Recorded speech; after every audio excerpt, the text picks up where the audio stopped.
I've been busy the last couple of weeks studying for the ham radio technician's license. I have the GMRS license, but I only have one repeater in my area, so that kind of limits the amount of talking that I can do. I was listening in on the ham repeaters, and there's at least 10 in my area that I can talk on, so I took a little time out to study for the ham exams. I'm going to show you how I did it. I got my call sign and I've made a few contacts using FT8, which is data going over 10 meters. The first thing I did was found a group of books that I liked. I tried these ones from this, I guess that's Stephen Horan, but they were too dry, too technical for me. I found this one here from a Joel Vester, and you have to make sure you get the one that's for 2022 because the test expired in 22 and they renewed it. So you have to make sure you're getting the one that starts in 2022. And this one is the technician class license for 2022 through 2026. Um, Basically, you get an overview of a bunch of technical stuff related to ham radio, Ohm's law, voltage and current, all this types of stuff. And I just read maybe a chapter a day for a couple of weeks. And when you get down to the bottom, this particular book is chapter 8. They have all the questions that will be asked in the exam. So they give you all the questions and they give you all the different answers. The difference is the answer is not always going to appear in the same spot. So in this book, um, for example, question number 1, the answer is C, but on the test they may give you the exact same question, but the wording will be different. Well, I'm sorry, the wording will be exactly the same, but it'll be in position A. So you can't remember just if it's C or if it's B. You have to remember what the answer is. And so they give you all the answers to the questions that will be asked. There's over 300 questions total, and you only have to answer 35 questions. The second book that I looked at was from this. It says Craig, and it lists his ID as K4IA. It says the easy way. This one gives you some of the same information that the other one does, but he also gives you a few tips when you're taking the test.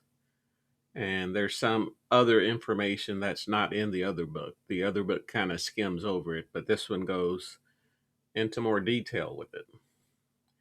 And then at the very bottom, it has the same thing. They call it supplements. In this one, it's the actual questions.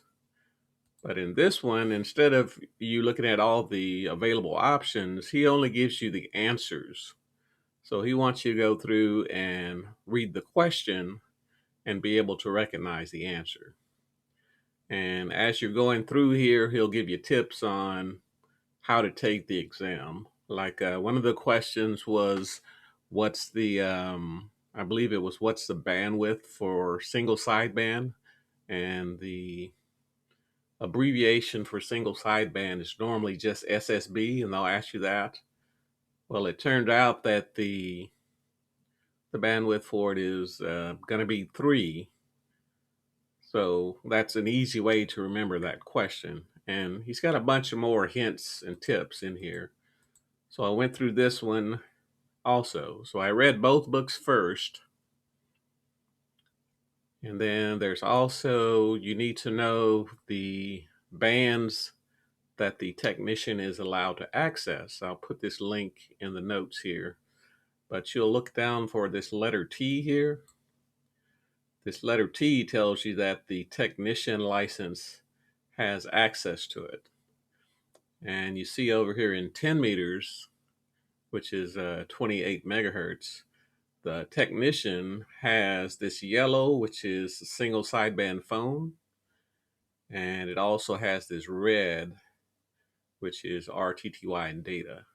That data means that you can use those programs like WSJX or whatever it's called, and you can use FT8 to send data messages to other people that are also listening on 10 meters. So I read both of those books. I studied this column because you have to know that you have CW, which is Morse code, at the beginning of 6 meters and 2 meters. You have to know that at this 1.25 meters, this 219 to 220, it says fixed digital message forwarding. You have to know that. That's one of the questions. So you would just memorize this top portion of the chart. All right, and the last thing I did was I went to hamstudy.org, and they have all the questions and all the answers, and they also give you practice tests. So for example, I went into the technician portion, and I first went to the option to read the questions. So you can read all the questions here. Well, I'm sorry, this is a summary of the section, but you can read all the questions and it gives you the answers. Now, you may think that you can just come to this site and you can just memorize the answers, but that's not going to work for you in the long run, because you need that information that's in those two books as background information so that you can pass the test. So you go into the study mode and you select the different sections that you want. It tells you how many questions are each section. Once you've done that, you'll come out of study mode. Well, I'm sorry, you go into study mode. Now, study mode asks you the question and it gives you the different answers. So it asks you what's the equivalence, and I believe it is, what is it? 1500 megahertz, I believe. So you would click that. It'll say, no, it's incorrect. So you hit info and it'll give you an explanation. And if you want, even if you get the question right, you can click this little box here and you get information and it tells you about it. And again, you can do it by section, and you can just answer each question as you go. So when you're done with that, they have an option for a practice test.